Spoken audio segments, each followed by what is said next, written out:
Yes, hello, this is Danhausen here, very nice for evil, and you are listening to Bob After Dark. Subscribe or be cursed.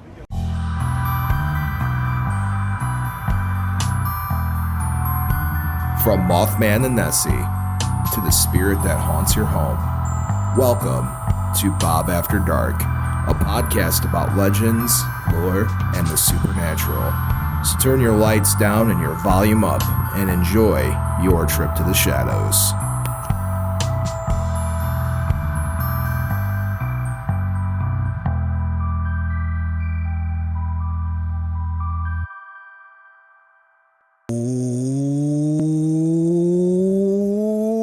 Hey there, children of the night, and welcome to Bob After Dark, where the show that takes you into the shadows and goes and says hello, everything that goes bumping at night. I'm your host with the most that enjoys toast, Bob, and alongside of me, as always, is my ever wonderful, ever vampiric, ever cape wearing. No, it's too hot for that. And yeah, I forgot you're not wearing your cape. It's too hot in here. You guys might be seeing me on the screen today. I'm melting. It's a crisp 85 degrees in the studio. But you know what, though, Bob? We gotta, we only put up with for a little bit, and I know earlier. They were doing a little work there on the air conditioning. Gotta thank both of those fellas here for doing some work. And we got our fans, Bob. In the old days, nobody complained. They just sat in their house and took it. You know, I did a little stroll through the studio before we started, and I popped in the preacher's office, and I was like, "Hey, I'm sorry that you gotta suffer when we're not here." What's that? And then it makes me wonder if do spirits feel temperature changes like we do? Is that true? I don't know. I've never heard of. We should probably research that, shall we? It's a good topic. You think there's less ghosts in Florida because it's too hot? We did an episode years ago about haunted Disney, so I'm sure that there's. It's not too hot for kicking around. There's St. Augustine, one of the most haunted cities in America, is in There Florida. you have it. Well, there you go. So maybe they don't feel heat, but I still apologize to Preacher that the air conditioning wasn't working. Well, you know what? Yet. Oh, I just branded you up there a little bit, Bob, on the camera. Hopefully that works on the YouTube. Also, our Rome. Hello, Howdy Rome. says howdy, howdy, howdy. And of course, don't be confused. It is not Friday if you're watching the YouTube. It's just Tuesday. It's what they call it. It's ironic, Bob, that I'm wearing a casual Friday shirt on a Tuesday night here. That's fair. All right. Count, is this your first time watching or listening to Bob After Dark? Yeah. Is it really? I never listen. What's the show about? We're a weekly-ish show where we talk about legends, lore, and the supernatural, things that go bumping at night, lights in the sky, weird cryptid stories. We're like those guys you see on TV, except we have a sense of humor. Is that going to be your new part of the show? No, it's just one of them, yes. I know it's burned to you say it it's burned in kind of your memory because you say it at the cons, but you never said that live on the show. No, but I could change it up if I just thought we'd change it up once, but that's my go-to on the cons. Okay. Because the elevator pitch is got to be a little quicker than the other ones where it's like, Bob After Dark is a show about legends, lore, and supernatural things that go bumping at night, lights in the sky, weird cryptid stories, and of course, Count Panic's favorite something. Yeah. But I switched it up this week. Wow. But I'll go back to it. Oh, so, Count, what's your favorite? What's your favorite flavor snow cone? Cherry, probably. Or blue raspberry, right? Those are two of the fan favorites. But we'll go with the cherry there, Bob. How about yours? I'm going with cherry or grape. Myself, I love grape. And in the summertime, that's what we need, some slushies. Although, as I mentioned there, by the way, 219-845-1100 is the number, 219-845-1100. Also got you pulled up on the YouTube, Bob, for folks on there. Just go to WJLB on the YouTube, and you'll see Bob After Dark Live. But, they were talking about this, Halloween shopping already. The stores... Yes. And we talk about this every year at the 4th of July. Then the stores put out their Halloween stuff. I will tell you that the second the 4th of July was over, I was already hearing people, specifically Queen of the Night, being like, excitement for Halloween shopping. And it seems like none of these stores are sponsoring Bob After Dark, but I'll just say you can go look at your local At Home if you have one of those. Their Halloween's out already. Cracker Barrel's Halloween is out already. Cracker Barrel's Halloween's been out. They got probably Christmas up going on now. Then probably by the end of the month, their Halloween will be gone and their Christmas will be up. don't they live together for a while on the shelves? I mean, I suppose, yes. Yeah, Halloween and Christmas kind of live for a while. Rome, type it in too on YouTube. Cracker Barrel has the coolest stuff. Not cheap though. That is true. They do got some nice stuff, but it is not cheap. No. But yeah, they got their Halloween stuff in action. But after 4th of July, right? We got about almost 4 months between the two. I'm impressed you were able to count that quick. I was. So there's really no big major holiday. There might be some few, minor. I mean, you got Labor Day, of course, and some Monday holidays probably in there. But there's nothing between 4th of July and Halloween that people may put up decorations for with that. So, but here's the thing now. After Halloween, you got less than 2 months. That's why everybody goes crazy with the Christmas stuff before Halloween, and why the Halloween people get mad because the Christmas stuff people are jumping the gun on the Halloween. But when you think about it, after 4th of July, we have like about 4 months of prep, whereas the Christmas people only get less than 2 months of prep right after Halloween ends. So can you forgive the Christmas people for maybe going into September there and trying to get something going? I don't want to hear your blasphemy. Christmas starts. You got to wait. Christmas starts Black Friday. Halloween starts. Because you want to celebrate things. And for me, and listen, I'm a paranormal guy. I run a paranormal radio show for a living. And so I live Halloween all year round. There's certain Halloween decor that sits up all year round in the house. Not all the Halloween decor, but some do sit up all around. Summerween officially starts July 5th, according to sources. Summerween starts July 5th. It's hot and spooky at the same time. Yes. But for me, Halloween is Summerween. I see it. I understand the appeal. But for me, Halloween is that crisp September-ish.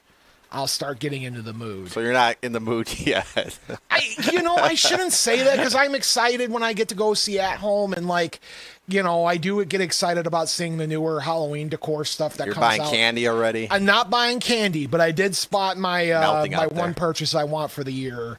It's a light up Grim Reaper window hang, and it's purple. It looks really sweet. Where is that's at Target. Target? I think it's at Target. Queen Knight sent that to me earlier. I think it was at Target. All right. Well, I mean, it's whatever you want to do. Again, I think a lot of people they're not focused on it right now. They're trying to get through the summer. It's hot outside. They're in their pools. If you got an inflatable pool or maybe a real pool. Yes. I have an in-ground inflatable myself there. You have an in-ground inflatable pool? How does that work? You dig a hole and then fill it up Yeah, you know what? You blow. There's a little tube that comes out. You gotta blow it up under above the ground, and then it blows up. I've been working with you for 8 years, and you have never once told me this, and you never once invited me over for a swim. Are you calling me a liar? No, I'm not calling you a liar. I'm saying you might never be right about it this time. Because you've never called me. You've never been like, "Hey, Bob, you want to come over for a swim and cool off?" I'll be honest, Bob. I don't know if there's a such thing as an inflatable in-ground pool, but that'd be cool, and I'll try to. So you don't have a pool? No. So you lied to me. I just fibbed a little bit. Not really lying. That'd be cool, right? Folks, I need to point out if this is your actual first time, and I'm not repeating This is not what myself. it's all about. This is not what the show is. It's just Count and I haven't seen each other in 2 weeks. Yeah. So this is us just playing catch up on air. How was your 4th of July, Bob? I was at a con. I know it was maybe I was at, I was at a con, and then, so how was your 4th? You know what? There was fireworks. There was hot dogs. We celebrated. Did you Mr. Pierogi it up for the 4th of July parade? I saw Mr. Pierogi. Yeah. I'm sorry. Hold on. Let me repeat that. Did you see Mr. Pierogi during the 4th of July I did celebrations? see him at the 4th of July parade. He, it was a little, it's a morning parade. It's always a nice time. It's a little hot out there in the morning as well. But you know what? People were out there. They were celebrating 250 years. Bob, can you believe it? Were you around during the 200? I was. I'm a vampire, Bob. Well, you could have been turned in the 80s or something. 80s? Yeah. I mean, I'm centuries old. Well, I don't know how old you are. Back before 250 years. But it seems like time really does fly, doesn't it? 250 years ago, what were we doing? We weren't around. Not in air conditioning, that's for sure. Yeah.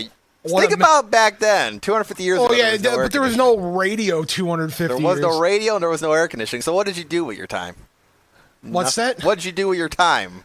You had You farmed probably, right? You farmed and yes. Okay, you ready to move on with You the had show? no YouTube. The people watching are like, can you get to the point already, All right, what's the guys? point of the show? What's the point of the show? So we split the show up into two parts because we don't have a guest this week. First part of the show is the weird spooky news of the week. That's where you, the fans, and me, the Bob, go scouring the internet for the weird and unusual in news, whether it's weird advances in science that borderline on science fiction, cryptid or ghost sightings making it into major media, alien sightings, or just very bizarre stories, right? Yeah. Count Panic is not prepared for any of them. Never. And we get the hashtag Panic's take, which is when Count tells us how he feels about the story that we talk about. I'll tell you. Yeah. And speaking of stories, we have a very cool guest coming on the show in the very near future. Should I fire up the Zoom? No, we're not. In the near future. Okay. I am in talks with Tim Banal himself to come Yeah, on Bob you kinda After teased that Dark. Yeah, one that's time, so cool. I'm really excited. I do have a Tim Banal article this week that we're going to kick off with because of it. I've been corresponding with Tim over Facebook, and if you're listening to this, Tim, I just want to say you're so cool. Tim Like, Banal, coast to radio coast, fame. coast to coast AM fame. Radio royalty. Yes, and paranormal royalty in reality. Yeah. He is the news guy for the biggest paranormal news network in the world. So. Coast to coast. I mean, that's it's literally from coast to coast. Yeah. Exactly. So just as soon as he's able to come on, we're going to have that episode, and we can finally prove that he's not going to beat me up for me using his articles. Maybe he'll send you a bill after that. Maybe he just wants to come on to sort things out. You know? He comes on and been like, yeah, Bob, I've been aware for several years that you've been using my my articles, and you've been writing my coattails. Here's a $10,000 bill. I mean, it would add up to Tim seems 10,000. like Tim doesn't strike me as the type that does that, but big fan of his here around the Bob After Dark parts. But anyway, weird spooky news of the week, and then we dive into the meat and potatoes of the episode, the lore of the week. And this lore of the week is an interesting one. I think it might be a family member of yours. Okay, yes, I've heard about this. So you ready to dive into the news of the week, the spooky news of the week? Let's dive in. I got my inflatable floaty on. You're What kind of floaty would you have in a comically style where, like for me, it'd be a flamingo. Like a bat, probably, right? It'd be, an inflatable bat. That'd be cool. I'm a vampire, so I got an inflatable now you're bat. talking. All right. They got to have those for Summerween. I'm sure there's Summerween inflatable floaties, and I'm sure there are people that are going to go start looking that up right now. See, at least Target, again, one more thing about this. Yeah, that's fine. At least, this is smart for retailers to do right now, because they know people after, the hardcore Halloween people after 4th of July, they want to start jumping in, but it's still too hot. It's summertime. Cross them over with things you can enjoy in the summer, but they're spooky, like the inflatable bat floaty. I like that. And you know what mine would be? Inflatable Mothman. We're giving away ideas now. Man, if we were in the inflatable market, me and you could be making millions. All right, you ready to dive in? Yeah, sure. All right, so the U.S. government approves satellite that turns night into day. Okay, that's all right. This article's from actually not Tim Banal. This is from Alec Fernandez at Coast to Coast AM. So sorry, Tim. I thought you were the only writer there. My apologies. So now we have a whole new enemy. Yeah.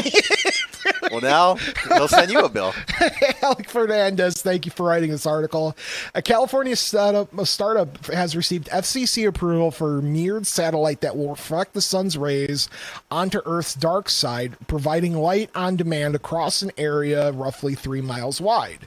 The company, Reflect Orbital, paints a picture of a futuristic utopia promising enhanced safety for search and rescue operations, extended hours for agricultural and solar panel productivity, and a world where shadows of the night are banished with the flip of a switch. However, the project has sparked a firestorm of controversy, drawing the scrutiny of both regulators and the scientific community. These critics warn that the intense, concentrated beams could pose serious hazards to drivers, potentially causing flash blindness and wreak havoc on sensitive astronomical observations. The reaction online has been equally sharp, with one Reddit user sarcastically quipping, "Yay, more wildfires." For now, the FCC's decision covers only a single demonstration satellite, not the company's long-term vision for 50,000 similar devices. Nevertheless, the debate illuminates a bigger question. If we can engineer artificial daylight, should we? Hashtag Panic Steak. Artificial daylight, Bob. I mean, when do we Why is my question. Like, is there a reasoning, Bob? Like, do we need it at all? Like, I don't know. Where would that come in handy? I guess if you're trying to find something in the dark and it's nighttime, you would just say, hey, can we switch today? But I don't see the point of it, Bob. I'll be honest with you. It sounds dangerous. You know, there is a day and night cycle for a reason. Well, it's like the whole daylight savings time. We can't even figure that out. Now we're going to switch some around? Yes. Yeah. All right. It doesn't seem like something we should be doing. Is everything okay over there? Yeah. Okay, just I'm making sure. Okay. You looked at me like there was a problem for a moment. No, it's just me making sure the systems are fired. All right. Are you ready for this article title? Because it's the strangest title we've talked about in a while. Yeah, for sure. Also, Crystal chiming in.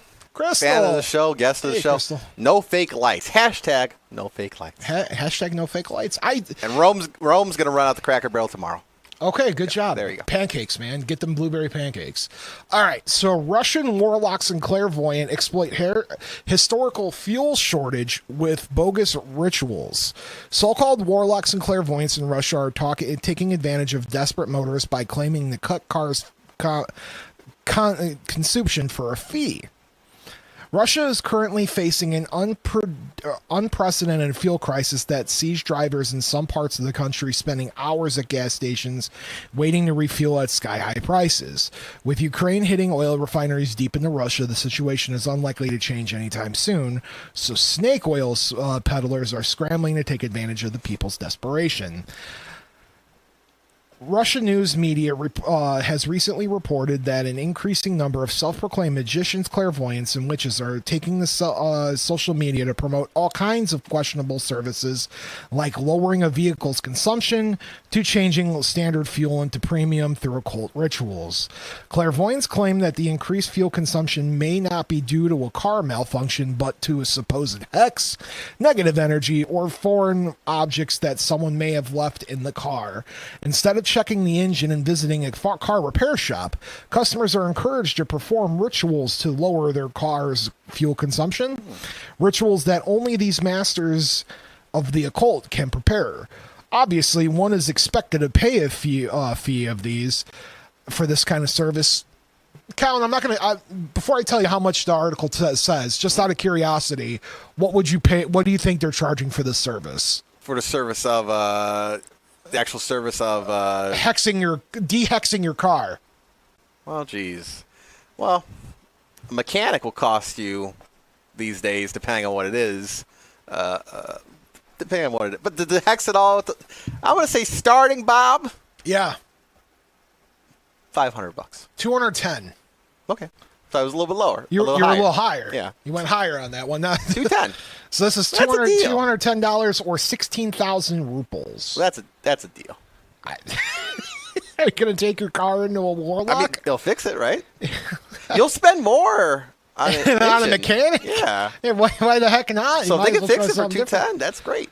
All right. So in one instance, a witch reportedly told a client that a curse had been cast on their car's fuel tank, causing it to burn through fuel faster than usual. They also offered to spiritually lift the curse for a modest price of 16,000 rubles, which is $210 American, or roughly. Some esoteric practitioners also claim to be able to alter fuel characteristics. For example, turning AI 92 gasoline, which I'm going to pretend like I know what that is, into the more expensive AI 100, or AL, I think it's AI. However, experts warn that the octane number of fuel depends on its chemical composition and cannot be changed by incantations, rituals, or application of symbols to a car. Just last week, we reported on an increasingly popular fuel pills that allegedly lower fuel consumption.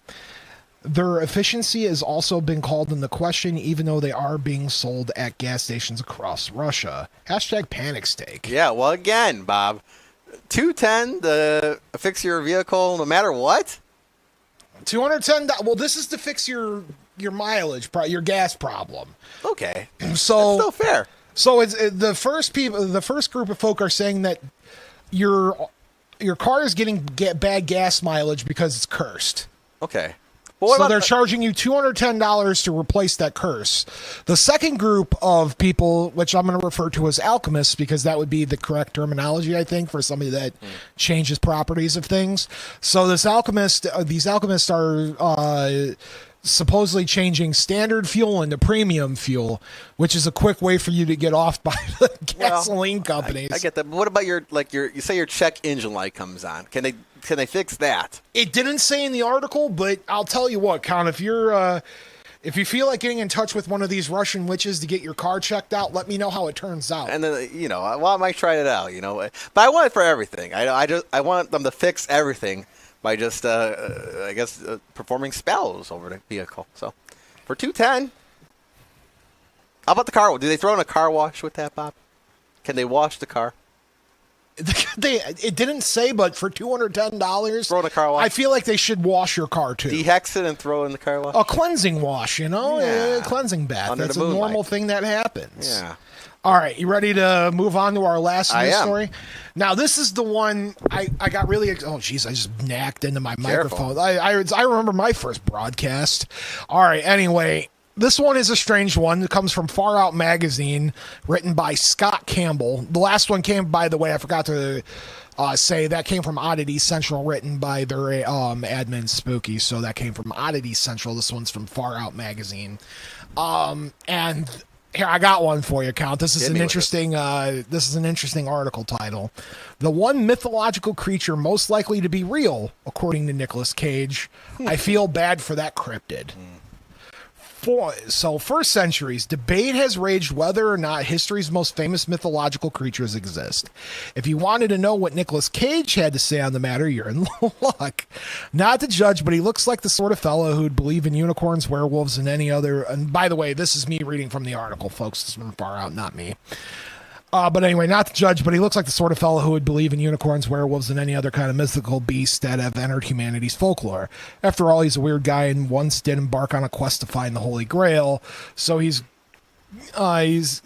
got previous in such far-fetched arenas. The godfather of Nouveau Shamik acting also has a pet crow named Hugin, which I did not know. I did not know that. Named after one of the two ravens who traverse the mortal plane that relay information to Odin. So you can't say he doesn't know, at least to have some kind of interest in, folklore, all the occult stuff like that. With that in mind, he starred in the 2019 straight-to-video action thriller Primal as a big game hunter who specializes in rare species and finds himself going toe-to-toe with a white jaguar made out of entirely questionable CGI.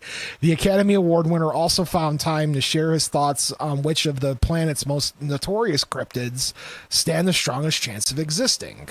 Unfortunately, Count, this one's for your mom. Yeah. That bad news is for Bigfoot. Oh! Yes. So, so Nicolas Cage says, and I quote, "As much as I love the idea, I'm in the mind that he doesn't exist." Cage noted. This is Nick Cage telling This is Nick Cage talking. Yes. Nick Cage says, I think that if Bigfoot did exist, we'd probably have more proof by now. And that's fair enough. But what about Yetis, which are basically the cousins of Bigfoot from the other side of the world? It's usually a bear, the star pointed out before heading off on a tangent. I love the idea of marvelous creatures, and to that effect that the gorilla that was originally thought to be part of the myth and turned out to be fact. The Kolkanath... Oh, jeez, good job, Nicolas Cage, for knowing this offhand. The Kolkanath was a prehistoric fish which is still alive. Not quite a cryptid, though, unlike the time that prey of AC/DC's Brian Johnson, the Loch Ness Monster. Once again, Cage shot it down. So Nicolas Cage shot down not only Bigfoot, but the Loch Ness Monster. Cage shot it down and just said, giant eel. And he suggested if it was a plesiosaur, it would be trying to get air more often. Then again, he did add, I don't think these people are making these things up.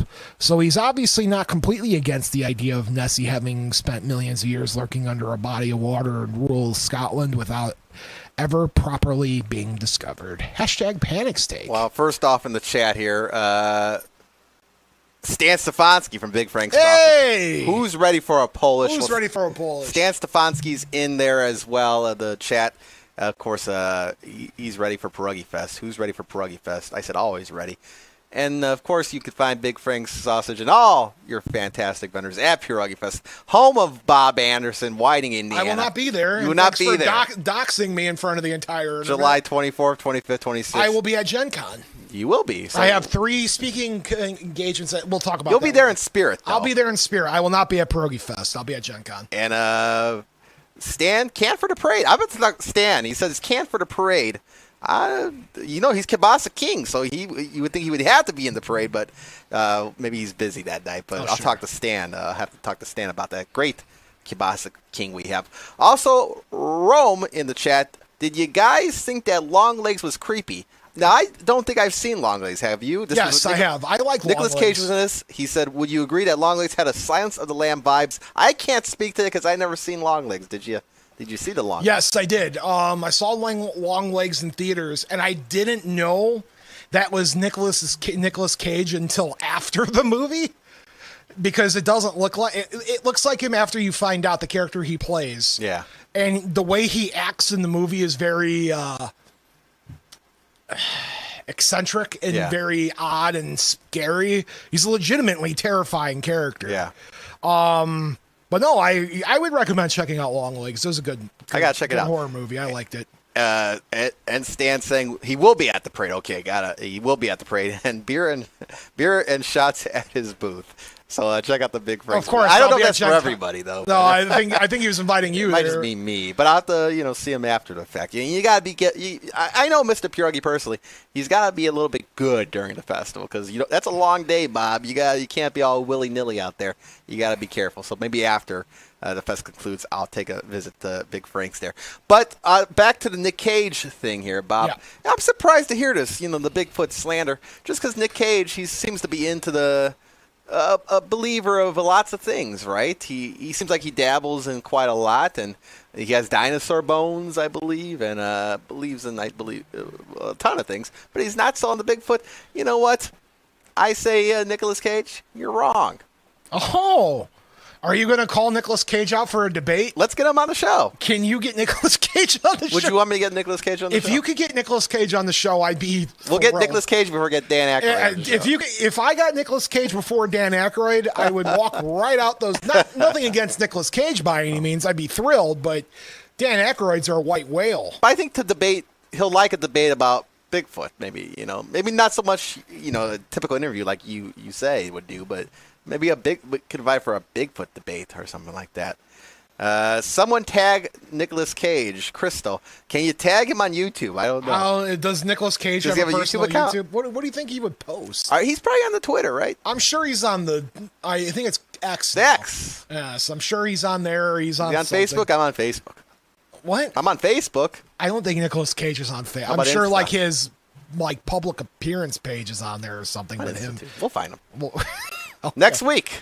Next week on Bob After Dark, we'll have Nicolas Cage. We can't promise that, but we'll try. All right. So, Count, you ready to take a quick break? Sure. All right. For our live fans, stick around. We'll be right back. And for our podcast fans, you're about to be hearing words from a podcast that you should be listening to. Stay tuned.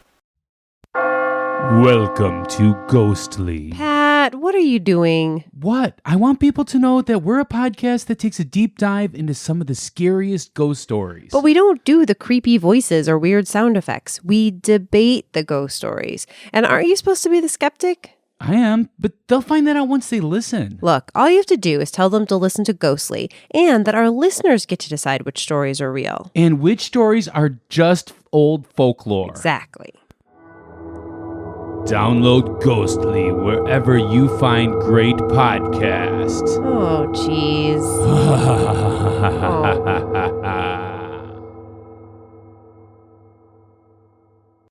And we're back. Yeah. Hey, Count. How's it going, Bob? Sweating. Well, Bob, we suffer for our craft. We suffer for the craft, man. Your hair is staying... I'm impressed that the frizz level hasn't reached 300% yet. You were called out for that a few weeks back. I was called out for the... What's up? You were called off for that. Yes, we have a call. We do have a call. Do you want to ask me what I did during my break? No, we'll take the caller first. Okay, first. We'll take now, let me put the phone line up here. Hold on. I'm going to try to make this work. Hopefully this works, and we'll have the caller on the air. I pulled it up. Let's see what we got. Caller, you're on the air. Hey, welcome back, Bob. Hey, John, how are you? Hey, I'm just getting out of a meeting, and I just put it on now, so I don't know what you guys were talking about, but I did hear the count mention everybody's invited to Big Frank's booth at Pierogi Fest, but only Mr. Pierogi's got access to the goodies behind it. Well, is that true?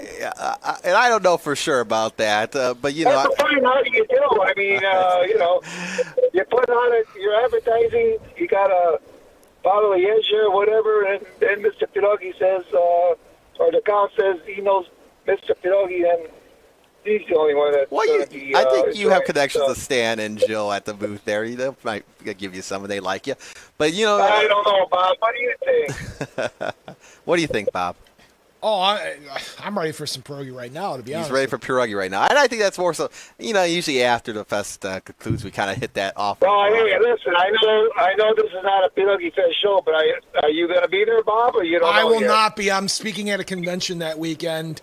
Pierogi convention? Okay, No, well, I'll be at Gen Con in Indianapolis for 5 days. Well, they have a pierogi vendor over there. There will be a pierogi food truck. Well, you out could have your there. own pierogi fest over there. If they have a Bob-friendly menu, I plan on having a pierogi. Potato. around You it. can do potato. If they do potato, I don't know if That's they do. usually the most popular one, though. The past couple times I was there and they had a pierogi food truck, they had like really bizarre out there flavors. They gotta have a vegetarian option. So if they have regular pierogi, I'm gonna go sit down and have one, and I'll think about you. There you while go. I'm having it, John. Yeah, that sounds good. So anyway, like I said, I'll let you guys get back 'cause I don't know what you're quite talking about. I just put it on. I just wanted to say welcome back because I didn't hear you in a couple of weeks. Well, this is a good question to ask John here. What do you think about the Halloween stuff going up on the stores already? Oh yeah, John, what's your take on Halloween going up in stores already? I haven't heard nothing about that. Are you kidding? You're not kidding. Well, I should have said, are you kidding me? Because you wouldn't be. No, it's up, right? No, I haven't seen anything like that yet. Target, you said, Bob? Yeah, Target, Cracker Barrel. Target, Cracker Barrel, Oh, my Walmart, probably, God. right? Yeah. You know, when we always see this, we always say it's earlier and earlier every year. So, how early can you get? Ah, it is what it is. Only, Summerween, John. Summerween. yeah, I'm not for that stuff, Bob. I really don't. He enjoys the I'm summer. for when the time comes. Not now, right? Time goes by too fast. I want to enjoy my summer, not jump into Halloween already. There you have it. There you You know have what it. I mean, Bob? Well, thanks for calling in. Well, John, I didn't hear you. What'd you say? No, I said, you know what I mean? You know what he I'm not means. into it yet. Do I know any what? Do you know what he means by that? I understand what he means. Yeah. Okay. Well, good. All right, hey, have a good show. Thanks, John. Appreciate you calling in. There we go. All right. We'll drop that right there. Would you like to be like John and call in and hear us talk to you? Yeah, we could talk. Would you like to talk to us? Let me talk to you. 219-845-1100. That's 219-845-1100. Question of the night. Do you celebrate Summerween? 219-845-1100. And why is Nicolas Cage wrong about Nicholas Bigfoot? Cage, Aren't you disgusted? people are welcome to their beliefs, Colin. I'm not going I'm to... disgusted. You're disgusted? This is where you draw the line. This is where Colin I'm gets calling angry. him out. Coward. Come on the show. Back your stuff up, right? Almost just knows my water. That was like, you called Nicolas Cage a coward. Yeah. He was. How would he be a coward? He doesn't even probably know we exist. One, and two, he hasn't had a chance to reply to us and be like, "Yeah, I'll come on and debate you." Well, okay, say he does, Bob. I mean, you have to be the moderator for this then, because I'll take the pro Bigfoot stance, and he could take the anti-Bigfoot message. Yeah, but here's the thing, Bob. I'm thinking if we don't get Nicolas Cage, we get John Travolta because they were face off, right? We'll have John Travolta on. So next week either Nicolas Cage or John Travolta. We have wheelie chairs in here, so if Tom Cruise comes in here and tries to jump up on some furniture, he's gonna fall. Wait, now you want Tom Cruise? Oh, who was that? You John said Travolta was in Face Off. Wrong actor. My apologies. We could have Tom Cruise in here too. Hey, why not? Let's All just the come A-listers. on in there, everybody. So next week, we'll have a roundtable discussion. Nicolas Cage, John Travolta and Tom Cruise. We got calls, though, Bob. All right, let's take some calls before we get back to the show. Now, we have two numbers here. I'm going to take one at a time. So we got two callers. I'll take one at a time. This was the first one. We're going to be by the book here. Caller, you're on the air. Hello, it's me. Hello. Hello, do you know who you're talking to? Is this Mom of the Night? Yes. Hey, What how the hell about are you that? talking about Halloween for? Yeah, Do Bob. you know that? Where did I just spend this last weekend? The kickoff of Christmas at Hallmark, remember? Oh, wait, she's in the Christmas already. Yes, believe it or not, this last weekend was the kickoff for the Hallmark Christmas ornaments that come out in July. Okay. Well, I get that because that's a pre. You got to get that ahead of time, right? Oh, God, yes. Yeah, That's yeah. the premiere. And then I was also out shopping at the Halloween at Cracker Barrel, so we celebrated both of them. So you're Christmasween. You're going over Halloween. You're going right to Christmas. Hey, I did both. You're doing both. Good job, Mom Christmasween. of the Night. Well, you heard from John. He wants to take it slow. He wants to have summertime here. He doesn't want to get into Halloween and Christmas. But we got two viewpoints Well, here. you know what, though? If you do not get your ornaments in time, they are gone. I'm trying to get Kermit the Frog, and he is gone already. Already? They all bought Kermit before? This They show is bought just going Kermit off the Frog, rails today. and so is Snoopy with the red, white, and blue spirit of 250 for Yeah. this year, and Snoopy is all gone as well. So I'm so sorry out there to ruin everybody's birthday bubble, but Now, I Snoopy want to and point out, Mom Kermit After the Frog Dark. is gone. Yeah. Want to point out, Mom After Dark. I wanted to appreciate the ornament update. We weren't expecting that on the call on We the need show a today. weekly ornament update. But we had an ornament update. So we What? thought, Nick Cage ornaments. Come on, everybody. They might show up next. back- Talking about the Easter Bunny. They'll probably be on eBay. People are going to be pricing those higher on eBay probably. I'm sure, but don't quote Mom After Dark on that one. We're going to find out here. Thanks for calling in, Mom. We're going to celebrate Christmasween. Okay. Christmasween. Christmasween. Oh, okay. Summer Christmas. Love you guys. Love you too, Mom. Love Talk to you every later. week. Talk to you. All right, next call. Well, hold on. You're going too fast. I got to drop this call Drop first. the call first. And then I drop that call. That call is dropped, and now I'm taking this call, which was the next caller in line. And let's see if we got a caller. You're on the air. Well, good evening, gentlemen. Oh. It's good to talk to you guys. Hey, Bill, Bill, how's right. it It's been going? a while. Yeah. It has Yes, been a this while. is Bill. I'm alive and well so far. That's good. That's good, Bill. Yeah. Well, that's always good to be. That's good. So, and as far as the Halloween, I think to me it's too early. Too early, huh? No Summerween Yeah. for you, Bill? You got to enjoy it. Well, no. Well, I'm not into it that much. I used to decorate. I don't that much anymore. But I go into these stores now and I see that, that Halloween, some of the stuff, and I don't know, But it's too early for me. So we got two now, John and Bill, saying way too early. You got to savor the summertime. Mom After Dark was about She's it, though. celebrating Christmas. She's just getting her ornaments Christmas in together. July. And then I can tell you the Queen of the Night is very much telling us that Summerween is important on the... I'm getting messages on the back end. Very So important. so far, we're at 2-2 on Summerween. All right, I had a question for you guys. Hit me, Bill. Sure. On the Bigfoot, and I'm into that too, and whatever. But have they ever found any evidence, bones or a body or some type of thing, wherever they're at? So there's been footprints that have been found encased. There's actually an interesting story, and I'm going to cover this eventually on the show, but there's a podiatrist here in Northwest Indiana who actually worked on one of the Bigfoot prints. And he happened to be my podiatrist at the time, and we were talking about how he was able to depict how the bipedal creature would be able to move based on how his foot imprint was, which was fascinating. I got to give him a lot of credit for that. So there's been footprints found. There's been bones that have been strange, but people have been able to kind of figure it out. In India, They believe that the Indian government says that they have or the Indian military supposedly has a Yeti skull, which is the Appalachian country saying they had it. So, I mean, it's possible. It's Bigfoot's cousin. So, who knows? It's a good question, Bill.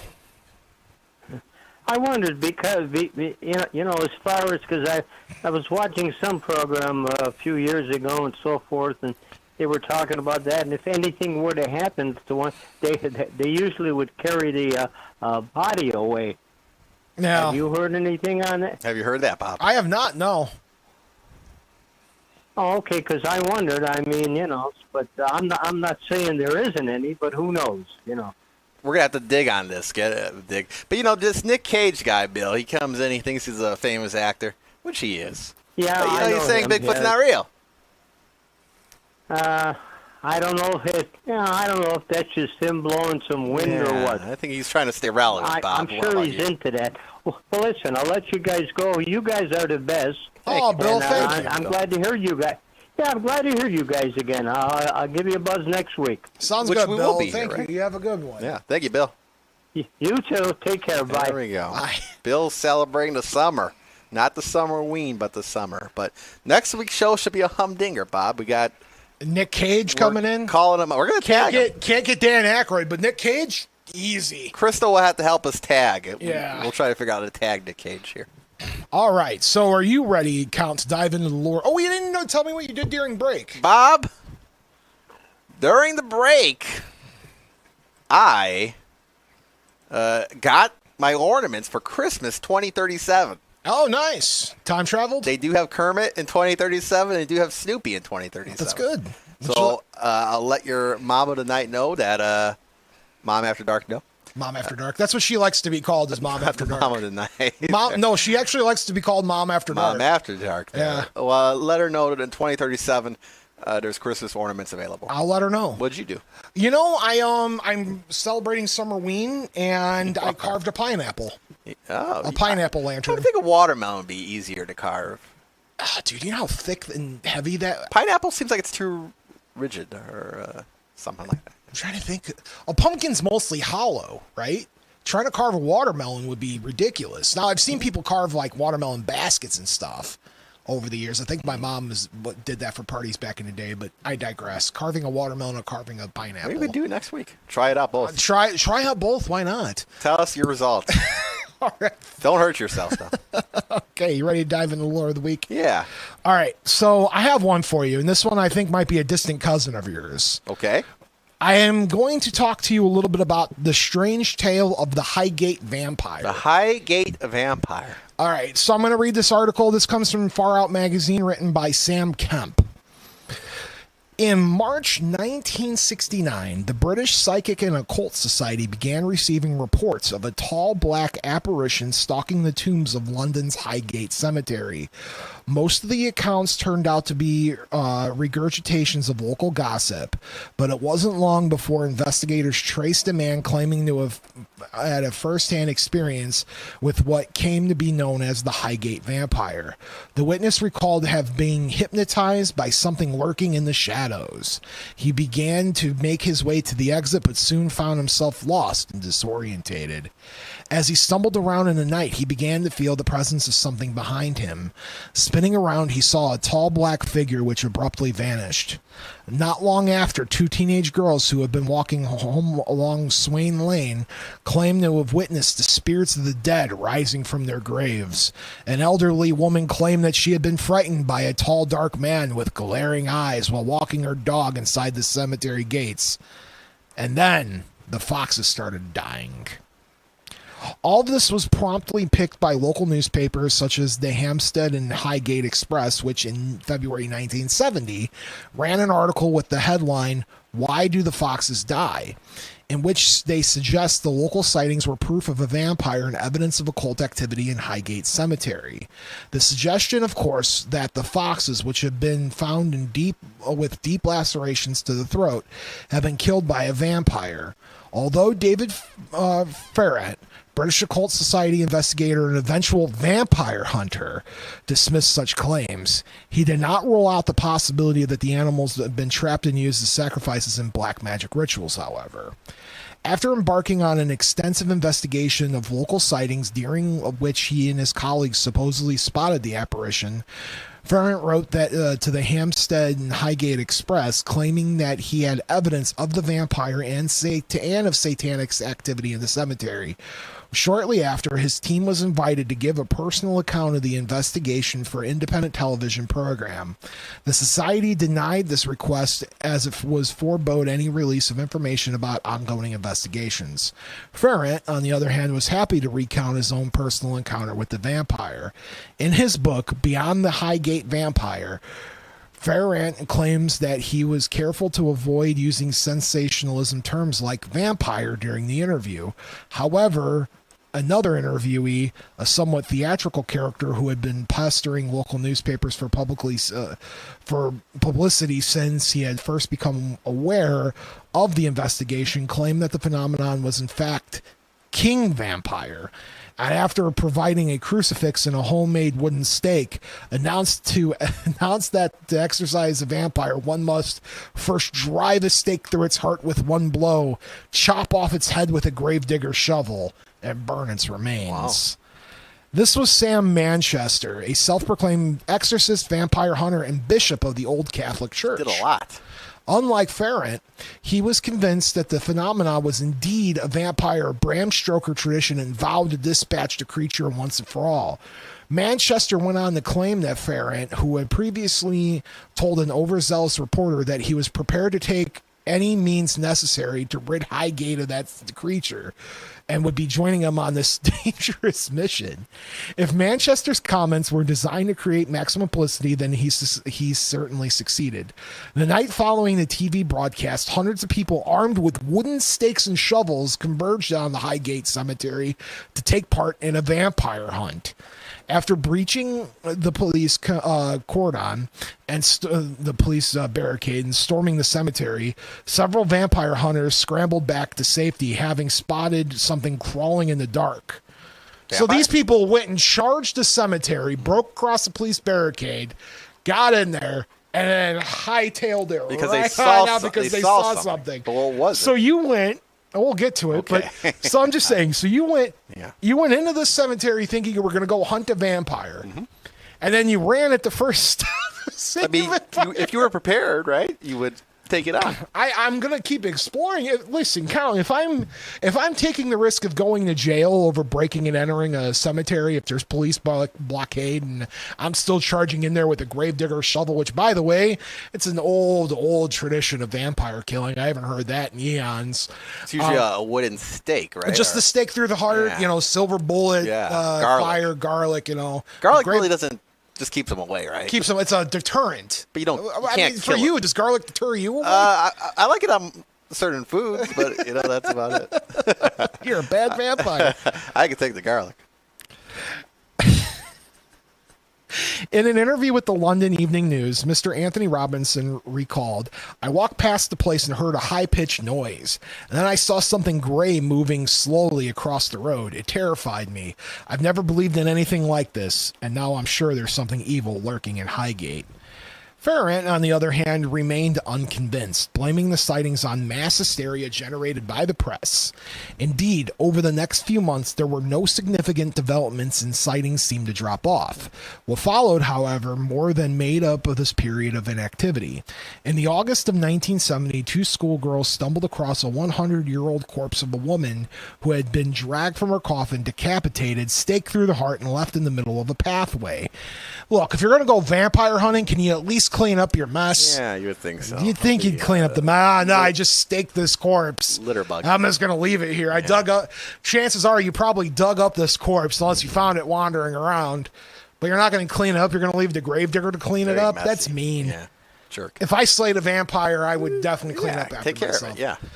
Then again, I guess vampires, when they bite to dust, it depends on the lore. Some say they burst into flames. Some say they turn into dust. Some say they just kind of die. We'll get you a fire extinguisher. If they burst into flames, I'll carry a fire extinguisher in my vampire hunting kit now, Count. The gruesome discovery sparked a police investigation and a resurgence in vampire sightings, with one woman claiming that she had been thrown to the ground by a tall, pallid figure cloaked in black. Ferrant was troubled by this development. Past sightings had only led to frightening encounters. This was a sort of aggression. The incident seemed to prove that the creature posed a real threat, so society agreed to conduct a psychic seance in Highgate Cemetery.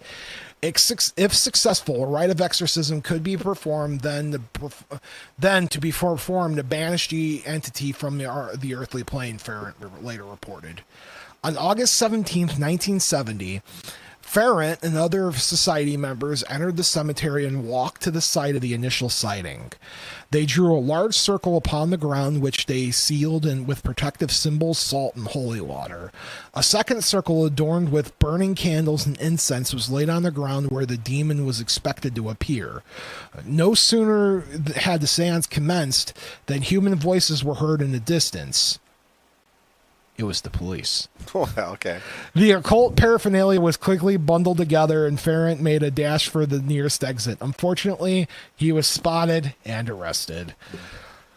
Though belief in the Highgate Vampire waxed and waned over the years, the animosity between Ferrant and Manchester reached a fever pitch until the former's death in 2019. In 1973, just a year before Ferrant was jailed for grave desecration, the pair decided to settle the score with a magical duel on Parliament Hill, Hampstead. The melee was eventually called off, however, and the pair set about putting their efforts into writing, contemplation, and odd political project. In 1978, for example, Ferrant ran in Hornsey as the sole candidate for his Wicca Workers' Party, which advocated nudity, free sex, the restoration of the Wiccan Creed, the establishment of state brothels, outlawing communism, and leaving the EU common market. Wow. That's it's quite the thing. So you go from magical duel, which we'll get. There's a lot more going on with those two, which we'll talk about in a future episode. But yes, sounds like they were legitimately setting up to go have a magical duel, and it got called off. Sounds like Pierogi Fest, what you just described right there. What?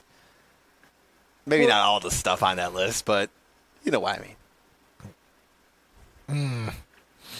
So there was a couple other things going on around England at the time that really led to this this kind of thing. There's the Tottenham Park Cemetery desecration, according to a report in the London Evening News of November 2nd, 1968.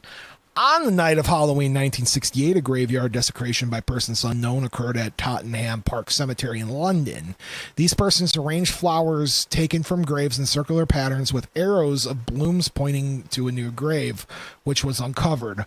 A coffin was opened and the body inside was disturbed, but their most macabre act was driving an iron stake in from across and through the lid into the breast of the corpse. Though the identities and motivations of the responsible have never been ascertained, general consensus at the time linked to the desecration of events surrounding the Highgate Vampire case. So it wasn't just at Highgate. Even in Tottenham Park Cemetery, somebody dug up a coffin and drove a stake through it to stake the corpse of the woman inside. Okay, just because they thought she was a vampire, I guess. They're just assuming everybody was vampires here. Rising from the graves, man. Well, I know, but I mean, you think they'd be a little more well thought out. It seems like they're just on a mission for whatever they can find, Bob. This is such an interesting story about mass hysteria. You know, we look at cases like, I hate to bring this one up, but it makes total sense. Like the Mobile, Alabama leprechaun story. It's more modern time. It's the modern Highgate Vampire, except I don't think people were showing up with wooden stakes. They weren't trying to kill the leprechaun. Trying to kill. It did spark a giant publicity thing when it happened, and I mean, but did they ever figure that out? No. Could have been multiple things, as the video tells us. But it was a sign of the times, Bob, right? I mean, they thought this was real. They thought this was actually happening. Vampires were out there looking for them. So this was something they put in the top of the priority list and tried to figure out as far as how do we stop them. So I mean, I don't think we have a vampire epidemic going on right now. Currently? Currently, I don't think we have a vampire problem. No, but it could happen. It could happen, and if that's the case, then we have to be ready for it. Will you be ready for it? Yes, I'm ready for a vampire uprising any day now. Well prepared. Plus, you'll keep me as a human pet, right? In case the humans lose. Well, they can't come out there in the daytime. Yeah, I know. So you would keep me alive, though. I would, right? yeah. You would be like, "Oh no, I like Bob. We'll Yeah. keep him Turn you around for to a entertainment." vampire so you could live forever. I don't want to be a vampire. That'd be lame. What? It's not lame. It's just who wants to live forever, man? If you're enjoying I'm yourself. 35 and I already got aches and pains. Can you imagine being 2,035? I think that's the point, though, of a vampire. You shouldn't have. Although I hear they get pains in their neck a lot. But it's they give other pains in the neck. But if you're a vampire, you're centuries old. You're not supposed to really feel it, right? You're supposed to be eternal. So you should feel better. So there is a little bit of publicity behind the Highgate Vampire case in popular culture. There is a 1972 Hammer horror film called Dracula AD 1972, starring Christopher Lee and Peter Cushing. Oh, yes. That was directly inspired by the Highgate Vampire case. The Highgate Vampire appears as a villain in the Dark Horse Comics series, Buffy the Vampire Slayer Season 9. The Highgate Vampire reveals not to be a vampire, but an insectoid demon that feeds off of its victims' emotional trauma. So there, we have some different things here in popular culture. It was an interesting thing, and yeah. Well, I looked it up right now out of curiosity. When was the last vampire sighting? All right, what's the last vampire sighting? 1892. Well, this not the case here, Count Panic, because here in the 70s. Well, but these people, I mean, there was never concrete evidence here, right? I don't know, man. So you're telling me that I don't know. Are you saying the Highgate Vampire was a hooey? No. Oh, so you believe in the Highgate Vampire? But we don't have full proof, don't we? So we have two paranormal hunters, People right? say so. You got two individuals that were ready to go after one another because of their belief in the Highgate Vampire. One believing, one not believing, right? So I don't know. It's just this case is so bizarre to me that I wanted to talk about it today. It's a shorter one, but a fun one nonetheless. And there's a lot more going on with those two than meets the eye with the arguments those two, because their arguments continued for a very, very long time. Yeah, they gave him something to do. I don't know, Bob. Well, I'm on the fence about it. I never talked to this relative, if they're a relative of mine, but I'll have to, who am I to say? So there is an ending to this story, at least from Manchester's perspective. Okay. So Manchester later claimed that the reference to a king vampire from Wallachia was just a journalistic embellishment. Nevertheless, in the 1985 edition of his book, also speaks of an unnamed nobleman's body brought it to Highgate in a coffin from somewhere in Europe. In his interview in February 27th, Manchester offered no evidence in support of this theory. The following week, on March 6th, the same paper reported that David Farrant as saying he had seen dead foxes in the cemetery, which we talked about already. In later writings, both men reported seeing other dead animals with throat wounds and drained of its blood. But, there's different arguments back and forth about that. So, Count, what do you think of the story? Bob, it's an interesting story. Again, I don't know who's telling the truth here. If it was really a vampire out there or not, were they just overreacting? But at the end of the day, Bob, I'm not gonna tell somebody if they, I'm not like Nicolas Cage, Bob, disclosing that the Bigfoot is not real. If they believed in the vampire, then so be it. Who am I to tell them no? Absolutely. What about you? I think there was something going on in that cemetery. All right, something was happening there. Do I think it's the dead rising from the grave? I don't know, but I do think that there's something definitely odd going on there. Last time that happened, let me check that. The last time the dead rose from the grave? Yeah. What are you doing? Well, how often do you just pull research out in the middle of a show? We have Google here. We got it. AI. Yeah, that's terrifying. I don't like that. Yeah, really nothing really accounted for. Yeah, when was the last? I'm sure if you Google the last time somebody rose from their grave, you're going to get a. I mean, we got the biblical sense of Lazarus, of course, Jesus himself. Christ, but, yeah. But like I'm talking about like if in 1987 or something like that, vampire or something. Oh, so you're calling it hooey? No, I'm not Nicolas Cage. Oh, okay. So you believe that? Do you believe it was a vampire? I don't know. But you believe something was going on. Sure, something was happening, much like you. Something was going on there, but could have been a raccoon or something like that, Bob. A raccoon, he says. Just scurrying across the cemetery, and everybody got spooked. That's the thing, Bob. There's wildlife. You got to think about it. Things are roaming around, deer. You can't just think there's ghouls and goblins. Yes. Glad you agree. All hey, right. what's the status on the Kermit the Frog ornament? Oh, according to Hold on Mom here. After Dark, it's I got more research going on. We got it. Let me go to eBay for a second. It's not available. I mean, it might be available. Hold on. on. But why? So you're going to pull this up just to Kermit the Frog 2026 Hallmark. This is the It'll most. be 2020. Yeah, 2026.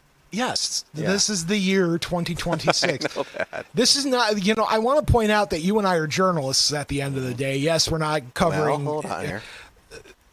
I don't know if this counts as what we would normally do in our journalistic endeavors there. Count Panic is looking up the status of an ornament. I'm seeing there's a 2026 Hallmark Muppets Kermit as Captain. Yes, that's the one. Okay, tell your bomb. $42.95. It looks like somebody on eBay has it here. I'll let Mom After Dark know. And I'll check the Snoopy one at another time. All right, Count. Do you have any closing words for our audience this week? Everybody, continue having a safe summer. Stay cool out there. And hey, if you want to go Halloween shopping, who am I to tell you no? Right. All right, folks. On behalf of me and Count Panic, we just want to say goodnight to all of you and sweet dreams. To Mom, thanks for calling in tonight. That's an unusual thing for you. But thanks for calling in, Mom. I love you. Sweet dreams to you. To Dad, wherever you are in the universe, I hope you're happy, comfortable doing whatever it is that you want to be doing. And to Tiff, no matter where you are in the world, I hope you have the sweetest dreams of them all. Good night, everybody. Remember, the two most important rules of Bob After Dark are: not all who wander are lost, and as above, so below. Until next time.